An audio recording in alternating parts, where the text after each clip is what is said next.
We're here at IGEL Disrupt in San Jose, and I'm talking with Simon Townsend of IGEL. Can you tell me a little bit about your role at the company and what you're doing here at Disrupt? Sure thing. So Simon Townsend, been with the business now for just over 3 months, and I'm the CMO for EMEA, and I look after field and digital marketing for the EMEA region. Been in the Citrix desktop virtualization end user computing space for in excess of over 18 years now. Have followed IGEL very, very closely, and am super excited to be here. Yeah, it's great. Yeah, we talked with Jed a little bit about the recent show in Munich. What was some of the things that came out of the show in Munich that maybe talked about the growth of IGEL? Yeah, I think it was the second time that we'd run a Disrupt event, second year running, and we over doubled the amount of attendees that were there. So we had around 500 attendees that joined us for 3 days. Over 300 people turned up on day one on the Wednesday and became certified in our technologies and got trained up. And then for the next 2 days they joined us and we shared with them some of that news about the growth, some of the news around what we're doing around the roadmap, some of the announcements we had, the new products that we've brought to market, like the Workspace Edition, like IGEL OS 11. But we were also joined by EUC industry experts, all of our technology alliance partners.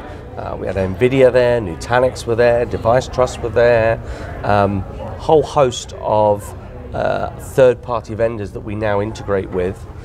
And we had over 20 independent sessions, and what arguably is a IGEL event actually became and has now become an industry end-user computing event. It's an end-user computing forum where like-minded people can come together, share their stories, share their experiences, and build on those relationships that so many people in this community have had for a very, very long time. So completely overwhelmed. It was a great event. Lots of good hype out of it. At VMblog, we've seen a lot of growth in the EUC industry and how that's been progressing. What would you say are some of the deciding factors or factors that you're seeing that are creating that growth? Yeah, I think that comes down to a number of different factors. Some of that is what's going on in the end-user computing space, and some of that's obviously relevant to what's going on within IGEL as well. I think in this end-user compute space, Citrix have been the market leader for many, many years, and in recent times we've seen VMware come into that as well, and both Citrix and VMware have done a very good job at demonstrating and innovating in those areas that we do know as VDI and now what we know as desktop as a service. But last year we saw Microsoft really come into the mix with their Windows Virtual Desktop and some of the acquisitions they made, like FSLogix for instance. And so they've validated that market even further.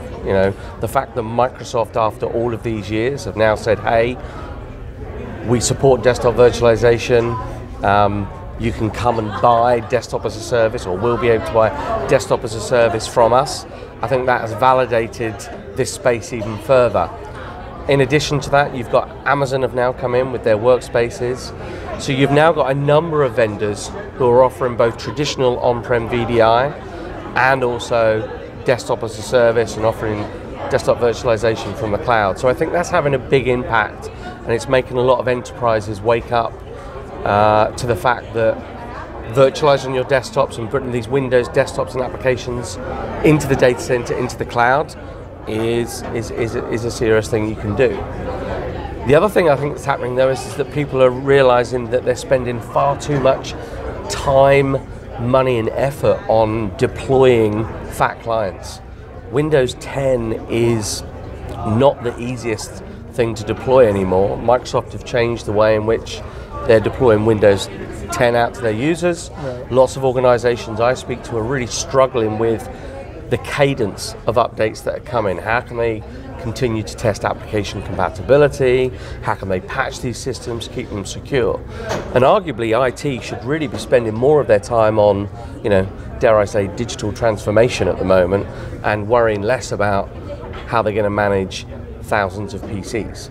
And so I think that those challenges around deploying Windows 10 out to the edge are actually making people reconsider and reevaluate whether they should be looking at VDI or desktop as a service. So there's a real change happening there because of Windows 10 and the challenges around that. Lastly, I think one of the areas of growth that we're seeing is namely down to the sheer focus that we've got on what we do.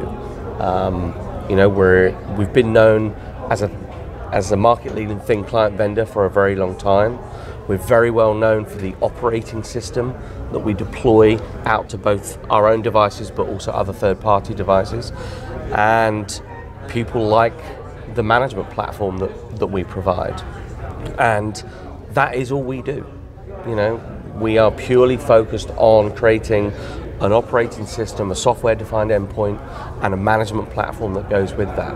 And unlike some of the other vendors that are out there at the moment who perhaps have lost some of their focus, it's that focus, it's that drive, it's those integrations with the technology partners that we've now got that's driving our growth. So it's almost like a perfect storm, if you like. You've got Citrix, VMware, Amazon, Microsoft working on VDI, working with desktop as a service. You've got the challenges out there in the fat client estate, deploying Windows 10, and then you've got an organization like ours that's focused on building technology integration and partnerships with key vendors to make deploying VDI significantly more simple and more secure than it has been for a very long time. Great. Well, thanks for taking the time to speak with VMblog, Simon, and wish you well. Thanks very much.